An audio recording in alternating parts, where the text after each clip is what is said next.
On December 25, 2024, undersea cables were cut again in the Baltic Sea by a suspected hybrid warfare attack by Russians and their allies.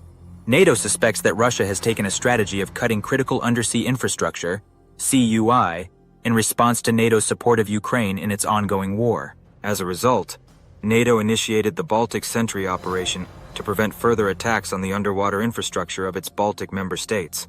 Hybrid warfare is a relatively updated terminology of an existing political military strategy that expands the military's role in areas typically outside of military responsibilities.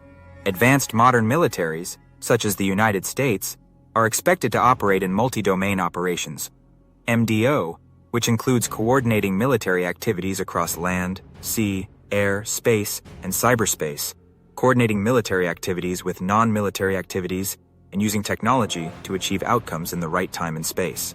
The damaging of CUI in the Baltic Sea is considered an act of sabotage and therefore part of hybrid warfare. NATO and its partners in the Baltic Sea have justified a MDO response, launching the Baltic Sentry operation. The operation will take place in the waters between Estonia and Finland, specifically in the Baltic Sea and the Gulf of Finland, and will involve coordination with all 8 NATO countries along the Baltic Sea. NATO is militarizing its law enforcement function by becoming the first contact and coordinator of suspicious activities that could damage the Central European Union, CUI. This has led to protests from Russia and the Kremlin, who claim that NATO is violating international law by protecting undersea infrastructure.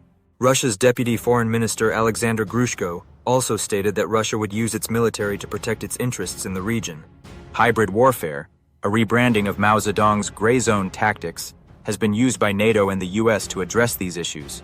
The military's role in hybrid warfare does not involve kinetic response, but rather uses its MDO assets for non-military roles, such as law enforcement. This expansion of military training to include law enforcement tactics may dilute the training and effectiveness of the military, potentially leading to international incidents. The challenges of hybrid warfare are immense, and the military needs to operate effectively in an MDO environment.